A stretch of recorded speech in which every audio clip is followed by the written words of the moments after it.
यहाँ पे एक वलय है, वलय के केंद्र से r/√2 दूरी पर एक द्विध्रुव पड़ा हुआ है। द्विध्रुव का द्विध्रुव आघूर्ण p के बराबर है। वलय पर आवेश q है। वलय जड़वत है। वलय की त्रिज्या r है। ठीक है, और जो ये द्विध्रुव है वो अक्ष के अनुदिश रखा हुआ है।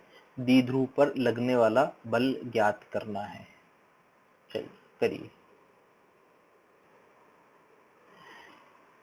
वलय के कारण उसकी अक्ष पर विद्युत क्षेत्र एक समान तो नहीं है, असमान है। उसके लिए अपन ने ग्राफ भी बनाया था, अगर तुम्हें याद हो तो। वलय के लिए अपन ने ग्राफ बनाया था। वलय का ग्राफ कुछ इस तरह से आया था, अक्ष पर विद्युत क्षेत्र का E वर्सेस x का ग्राफ इस प्रकार से आया था। और वलय की अक्ष पर विद्युत क्षेत्र जो अधिकतम है, अधिकतम विद्युत क्षेत्र अपने को कहाँ मिला था? अधिकतम विद्युत क्षेत्र अपने को मिला था r/√2 पे। r/√2 पे विद्युत क्षेत्र अधिकतम होता है वलय के केस में। ठीक है, अगर यहाँ पर अधिकतम होता है यानी कि यहाँ पे ढाल 0 है, तो देखो बल कितना हो जाएगा? F = P d/dx। देखो यहाँ पे d/dx 0 हो गया। ठीक है, एक बात हमेशा ध्यान रखना, जब भी x के सापेक्ष अवकलन करते हैं तो उसको ग्रेडियंट कहा जाता है। ग्रेडियंट। कभी कभी मान लो नाम आ जाए कि ग्रेडियंट नाम आ जाए, इसको हिंदी में क्या कहते हैं मुझे नहीं पता, इंग्लिश में इसको ग्रेडियंट कहते हैं। जैसे रेट ऑफ चेंज, परिवर्तन की दर, दर जहां भी आती है वहां समय के साथ अवकलन करते हैं। जब भी दूरी के साथ अवकलन किया जाता है वहां पे ग्रेडियंट आ जाता है। तो विद्युत क्षेत्र का ग्रेडियंट हो गया है d/dx। तो p d/dx, और d/dx कितना है? यहाँ पे 0 है, तो बल कितना हो जाएगा? 0 हो जाएगा। बोलो बात समझ में आई? Q/Kp/r3 देखते हैं। पहले मैं प्रश्न बोल देता हूँ वापस से। प्रश्न क्या था? यहाँ पे एक आवेश है Q और दूसरा एक द्विध्रुव है P। ठीक है, द्विध्रुव का द्विध्रुव आघूर्ण P है, दोनों के बीच की दूरी r है, और जो P है वो इसके रेखा के लंबवत पड़ा हुआ है। Q से मिलाने वाली जो रेखा है इसके लंबवत वो रखा हुआ है। तो आवेश Q के कारण द्विध्रुव पर लगने वाला बल ज्ञात कीजिए। ठीक है, ये अपना प्रश्न है। पिछले बार अपन ने, मतलब पिछली क्लास में अपन ने इसको समांतर रखा था, आज अपन इसको लंबवत रख रहे हैं। चलिए, ये बात बोली जा सकती है कि Q ने जितना Q द्वारा P पर लगाया गया बल बराबर उसका परिमाण में, है ना, दिशा विपरीत होगी। तो Q ने P पे जितना बल लगाया उतना ही P Q पर विपरीत दिशा में बल लगा देगा। इतनी सी तो बात है। तो ऐसा करते हैं कि इसने इस पे कितना बल लगाया वो पता लगाने के लिए P द्वारा, क्योंकि ये तो बिंदु आवेश है, यहाँ पे विद्युत क्षेत्र लिख लो इस तरफ। देखो, तो ये P की निरक्ष है। ध्यान से देखो, ये P की निरक्ष है। निरक्ष पर जो विद्युत क्षेत्र होगा विपरीत दिशा में होगा। कितना हो जाएगा? Kp/r3। देखो, पिछले वाले सवाल को भी अपन ऐसे कर सकते थे, जो पिछली क्लास में किया था, समांतर जब रखा था, तो उसके लिए अक्ष पे विद्युत क्षेत्र लिख देंगे बस। इसके कारण, इसकी वजह से Kp/r3। अब क्या करें? विद्युत क्षेत्र मिल गया ना Q पर, तो Q × E। फोर्स कितना हो जाएगा? QE। तो Q × Kp/r3। ये इसका उत्तर हो जाएगा। देखो ध्यान से, किसी को समझ में ना आया हो तो बोलो। यहाँ पर दो अपने पास द्विध्रुव है, P1 है, P2 है, दोनों के बीच की दूरी r है, और इन दोनों के बीच में अपने को लगने वाला बल ज्ञात करना है। P1 और P2 के मध्य जो विद्युतीय बल होगा वो ज्ञात करना अपने को। चलो करो। अपन क्या करते हैं, ऐसा करते हैं कि P1 के कारण P2 पर विद्युत क्षेत्र लिखते हैं। P1 के कारण P2 पर क्षेत्र कितना हो जाएगा? मान लिया कि वो E है, E1 बोल देते हैं उसको। चलो ठीक है, E1 बोल दिया। अपन काम P2 पे कर रहे हैं और क्षेत्र किसके कारण लिख रहे हैं? P1 के कारण। तो E1 क्या हो जाएगा? P के कारण बताओ, 2K P1/r3। डायरेक्शन किस तरफ होगी इसकी? P की दिशा में ही होगी। विद्युत क्षेत्र की दिशा इधर ही होने वाली है। ये E1 की डायरेक्शन इस तरफ ही होने वाली है। E1 लिख दिया। अब बल कितना हो जाएगा? किस पे बल लिख रहे हैं? P2 पे। तो P2 dE/dx, dE1/dx। ओके, बस। अब क्या मतलब, यहाँ पे r है ना, तो dE/dr कर देंगे। यहाँ पे आर है तो डी बाई डी आर कर देंगे, बस इतनी सी बात है। सॉल्व करो तो P2 dE1 by D R, तो ये 2k P1 तो कांस्टेंट है, 2k P1 कांस्टेंट है, और 1 अपॉन आर क्यूब का डिफरेंशिएशन क्या बनेगा देखो, -3 अपॉन आर की पावर 4, डायरेक्ट लिख दिया मैंने, चलेगा। देखो 1 अपॉन आर क्यूब का डिफरेंशिएशन क्या हो जाएगा, -3 अपॉन आर की पावर 4। अभी -3 और -2 मिलकर के क्या हो गया देखो, ये तो बन गया -6, ठीक है। फिर बन गया ये k P1 P2 upon R की पावर 4। देखो यहां से क्या जानने को मिला, जो फोर्स है दो डाइपोल के बीच में, जो फोर्स आया वो फोर्स किसके समानुपाती आया, वो जो बल है वो किसके समानुपाती आया, उनकी दूरी की चतुर्थ घात के समानुपाती, नहीं व्युत्क्रमानुपाती, इनवर्सली प्रोपोर्शनल टू। देखो ये यहाँ ध्यान देने वाली बात है, ये याद रखना ये चीज, ये मतलब रिजल्ट याद रखना, P1 P2 अपॉन आर की पावर 4, ठीक है। ये तो कांस्टेंट है, 6k तो कांस्टेंट हो गया, 1 मिनट बेटा 1 मिनट, 6k तो कांस्टेंट हो गया, P1 P2 जो है उनका परिमाण हो जाएगा। जैसे मान लो P1 P2 बढ़ाऊंगा, दोनों को दुगना कर दिया, डबल डबल कर दिया, तो फोर्स 4 टाइम्स हो जाएगा। तो ये रिजल्ट जरूर याद रखें, ठीक है। अब कोई कुछ पूछ रहा था, भी करते हैं इसको। अब अपन क्या कर रहे हैं, जो सेकंड मेथड है अपना, सेकंड मेथड में मैंने क्या किया कि मान लिया जो द्विध्रुव है इस पे +Q2 और -Q2 आवेश है, और इसकी लंबाई जो है 2a है, ठीक है। अब इस पे मैं क्या कर रहा हूँ, इस नीले वाले के कारण यानी कि P1 के कारण अलग अलग बल लिख रहा हूँ। जैसे P1 के कारण इस +Q2 पे अलग से बल लिखा F1, तो F1 क्या लिख लूंगा मैं, विद्युत क्षेत्र इंटू Q2, तो Q2 और विद्युत क्षेत्र क्या हो जाएगा 2k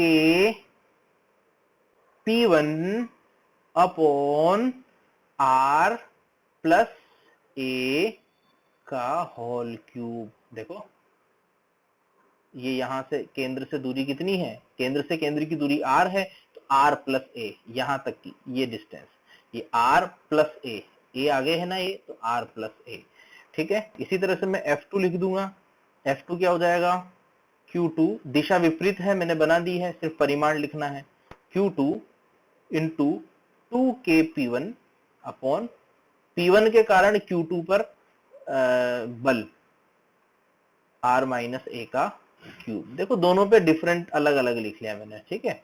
इस द्विध्रुव के कारण इस प्लस क्यू पे अलग लिख लिया, इस माइनस क्यू पे अलग लिख लिया। अब F नेट कितना हो जाएगा, F नेट देखो, अब F net equal to F1 आगे की तरफ, F2 पीछे की तरफ। यहाँ पे साफ साफ दिख रहा है कि F1 छोटा है, F2 बड़ा है, नेगेटिव रिजल्ट आएगा। तो देखो 2k P1 कांस्टेंट है, Q2 भी कांस्टेंट है, इसको बाहर ले लो, 2k P1 इसको बाहर ले लिया, Q2 भी कांस्टेंट है, उसको भी बाहर ले लो, और नीचे जो ये R प्लस A है और R माइनस A है, इसमें से R को भी बाहर ले लो, तो R क्यूब भी बाहर आ जाएगा, ठीक है, R क्यूब भी बाहर आ जाएगा। अब रिजल्ट क्या बचा अपने पास, रिजल्ट बचा, ये बचा अपने पास, डायरेक्ट लिख दूं मैं, ये बन जाएगा 1 प्लस A बाई R की पावर -3। देखो ये बचेगा माइनस, और ये हो जाएगा 1 प्लस नहीं माइनस 1 माइनस A बाई, क्योंकि R कॉमन ले लिया, यहां से R कॉमन ले लिया तो R क्यूब बाहर चला गया, तो 1 माइनस A बाई R बचेगा, और वो 1 माइनस A बाई R की पावर 3 को ऊपर लेकर गए, तो पावर -3 आ गई। अगेन बाइनोमियल लगाओ, यहाँ पे 1 प्लस एक्स की पावर n को मैं क्या लिख सकता हूँ, 1 प्लस एन एक्स, तो 2k P1 Q2 upon R cube, ठीक है। अब ये क्या बनेगा देखो ध्यान से, 1 प्लस एन एक्स, तो 1 प्लस एन एक्स, तो n -3 तो y माइनस हो जाएगा, 1 minus 3a by are, minus की जगह माइनस, अरे 1 प्लस 3a बाई आर, तो माइनस 1 प्लस 3 बाई आर, तो ये एक और माइनस, 2 माइनस 3 माइनस मिलके माइनस हो जाएगा, तो 1 माइनस 3a बाई आर, इस तरह से 3a बाई आर, ठीक है। 1 से 1 खत्म हो गया, यहाँ पे दिख रहा है, इसको सोल्व करो देखो, तो ये 3a जो है, तो ये 2 के साथ 2 के साथ a ले लो और ये जो बचा 3 जो बचा 3, ये 3 और ये 3, ये मिलके कितना हो जाएगा -6, k की जगह हो गया k। 2 के साथ मैंने a ले लिया तो Q2 इंटू 2a क्या बन जाएगा वो P2, P1 तो पहले से था, ये बन गया P2 डिवाइडेड बाय 1 r ये रहा और 3 r ये रहे, टोटल कितना बन गया r की पावर 4। इस तरह से ये हो जाएगा। बोलो किसी को समझ? भाई जो नेक्स्ट सवाल है अपना वो ये है कि जो P1 है वो लंबवत हो गया P2 के, दोनों के बीच की दूरी r है, केंद्र से केंद्र की दूरी r है। प्रश्न अपना ये है कि P1 तथा P2 के मध्य बल ज्ञात करो। P1 तथा P2 के मध्य बल ज्ञात करो। हाँ बा आधा हो जाएगा, आंसर इसका हो जाएगा 3k P1 P2 upon r की पावर 4। P1 P2 हाँ बिल्कुल बिल्कुल परपेंडिकुलर हो गया ना, तो निरक्ष पे आधा होता है इसलिए।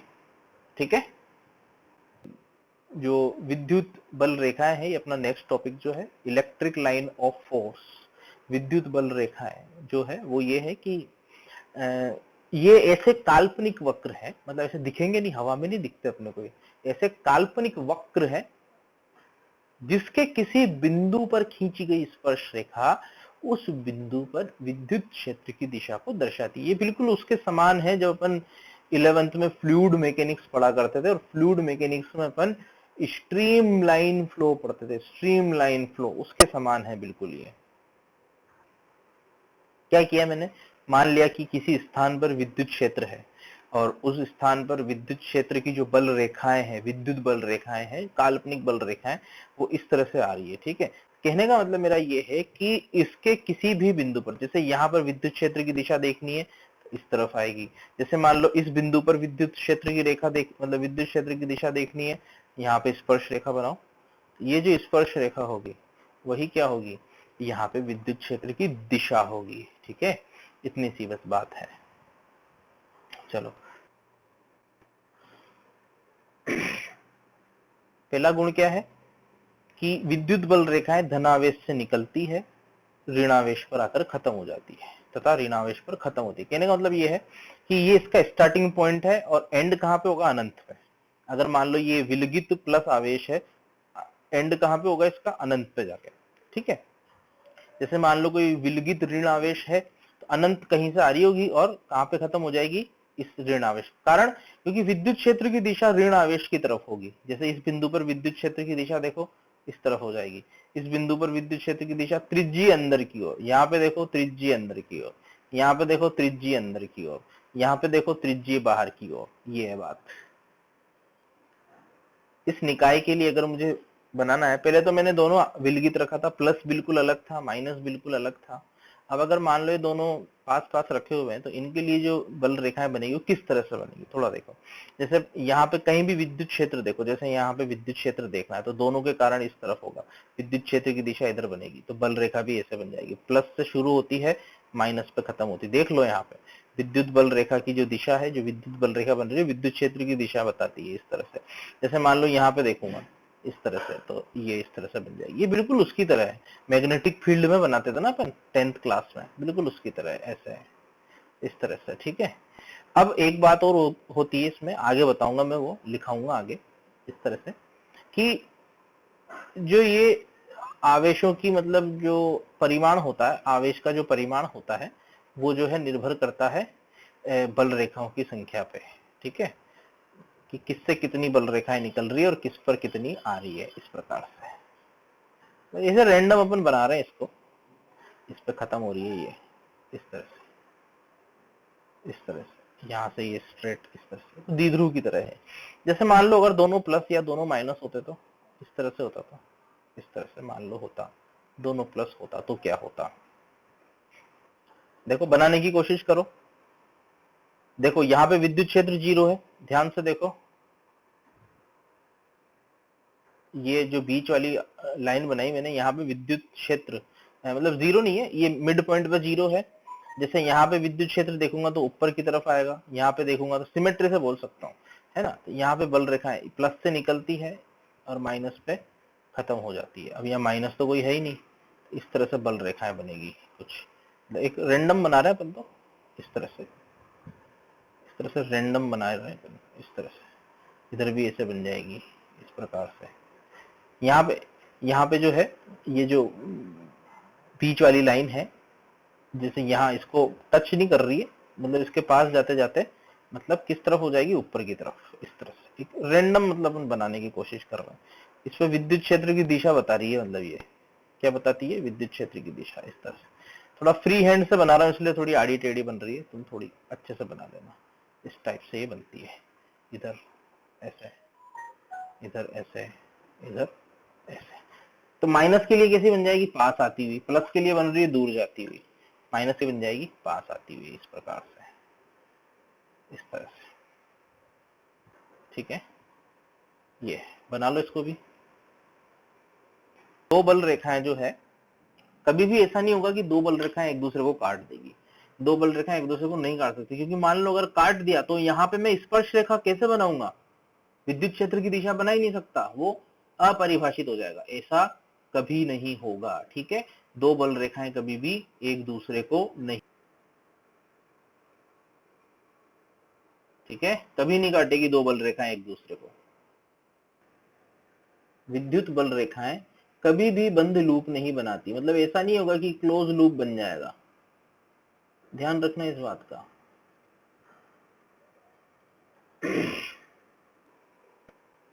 किसी स्थान पर विद्युत बल रेखाएं जितनी सघन होगी, उस स्थान पर विद्युत क्षेत्र का परिमाण उतना ही अधिक होगा। देखो, जैसे मान लो मैंने कुछ विद्युत बल रेखाएं बनाई, जैसे ये एक विद्युत बल रेखा बनाई, फिर दूसरी विद्युत बल रेखा मान लो ऐसे बनाई, फिर बता रहा हूं मैं, फिर तीसरी बल रेखा मान लो मैंने ऐसे बनाई, फिर चौथी बल रेखा मान लो मैंने ऐसे बनाई। ठीक है, सघन का मतलब एकांक क्षेत्रफल से गुजरने वाली बल रेखाओं की संख्या।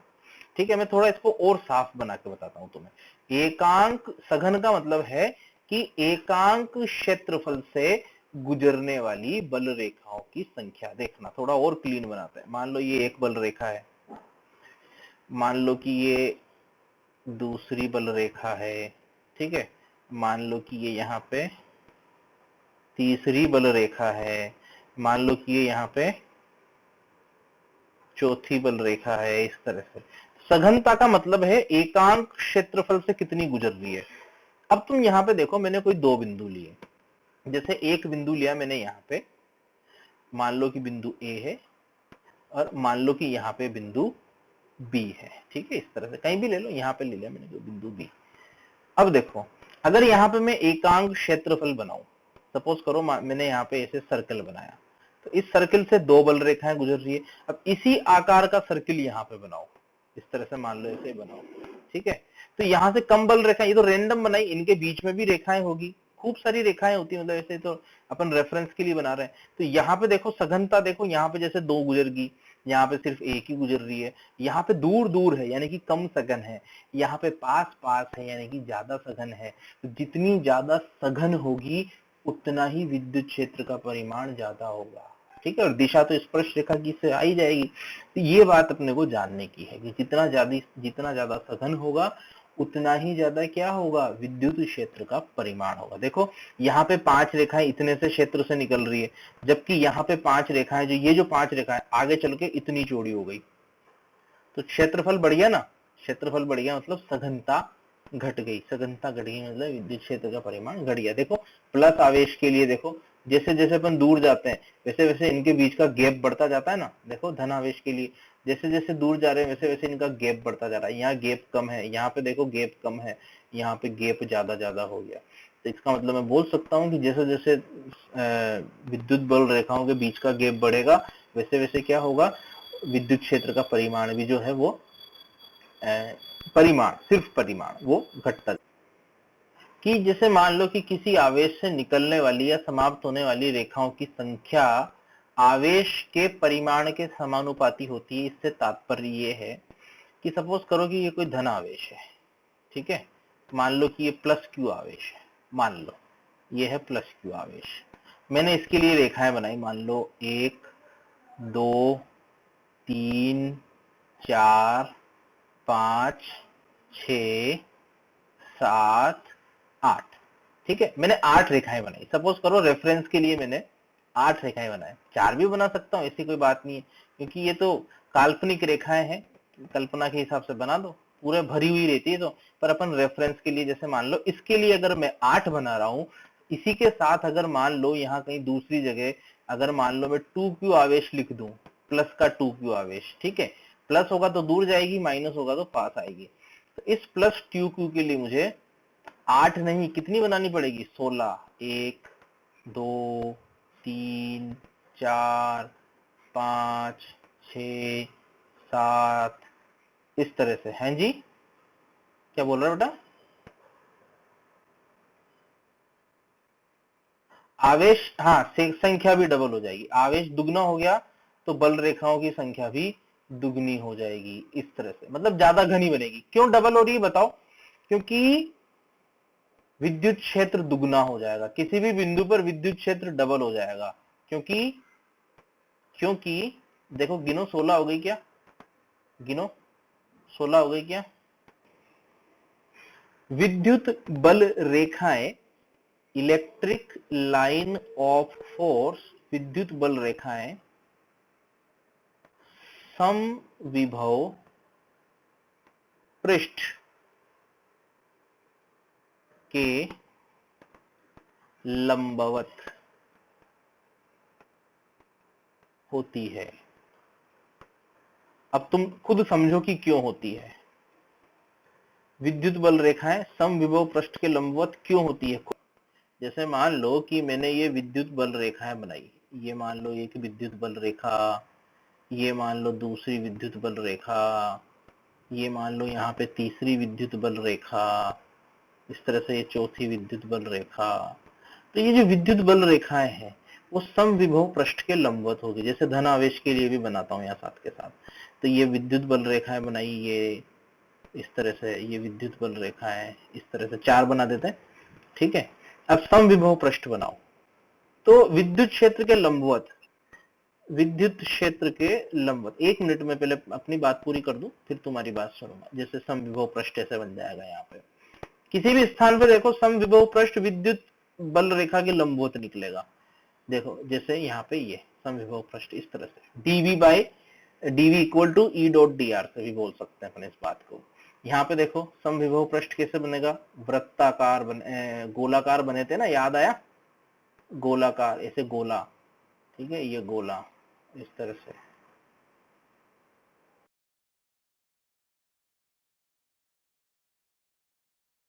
होती है, कारण उसका ये है कि समविभव का मतलब होता है विभव नहीं बदल रहा है।